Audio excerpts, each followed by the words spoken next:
Baba Saheb doctor Bhimrao Ambedkar को आप क्या मानते हैं? कानूनविद, भाषाविद या अर्थशास्त्री?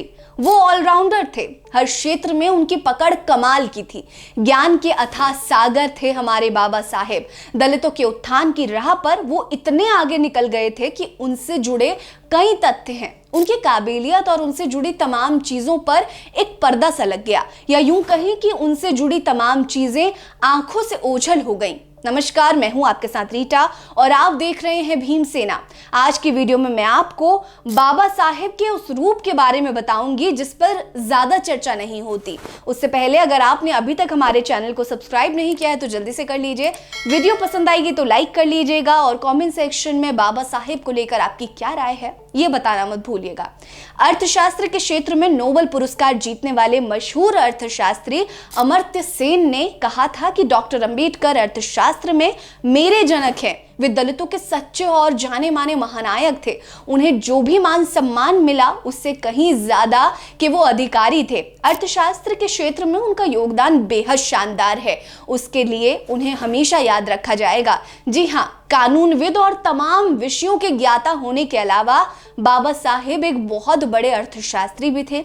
अर्थशास्त्र के क्षेत्र में उनका योगदान सराहनीय है। उन्होंने भारतीय कृषि व्यवस्था में छोटी और बिखरे हुए जातियों की समस्या, वित्तीय प्रणाली, मुद्रा विनिमय प्रणाली और रुपयों की समस्या का गहन अध्ययन किया। उन्होंने अपने अकादमिक कार्यों के माध्यम से इन तमाम समस्याओं के समाधान के लिए क्रांतिकारी विचार पेश किए। आपको बता दें कि डॉक्टर अंबेडकर के शोध the problem of the rupee, its origin and it's solution ने भारत के केंद्रीय बैंक यानी भारतीय रिजर्व बैंक की स्थापना में महत्वपूर्ण भूमिका निभाई थी। Administration and finance of the East India Company, evolution of provincial finance in British India, small holdings in India and their remedies आदि अर्थशास्त्र के क्षेत्र में बाबा साहेब के सराहनीय और महत्वपूर्ण कार्य हैं। वहीं सार्वजनिक वित्त के संबंध में बाबा साहेब ने एक आदर्श स्थापित किया जिसे बाबा साहेब के सिद्धांत के रूप में जाना जाता है। भारतीय कृषि में छोटी और बिखरी हुई जोतों की समस्या पर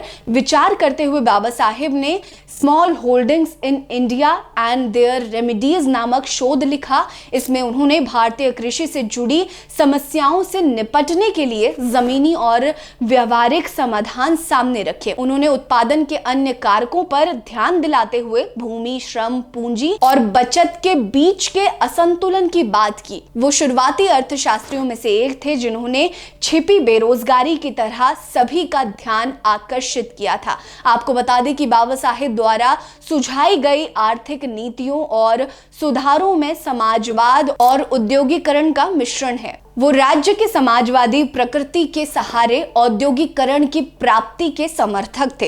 एक अर्थशास्त्री के रूप में बाबा साहेब को किसी भी विचारधारा से बांधकर नहीं देखा जा सकता है। वो परिस्थितियों के अनुसार नीति निर्माण में विश्वास करते थे। बाबा साहेब के विचार क्रांतिकारी हैं। अर्थशास्त्री के रूप में बाबा साहेब अंबेडकर के योगदान का ये किस्सा आपको कैसा लगा हमें जरूर बताइएगा। बने रहिए हमारे साथ। नमस्कार।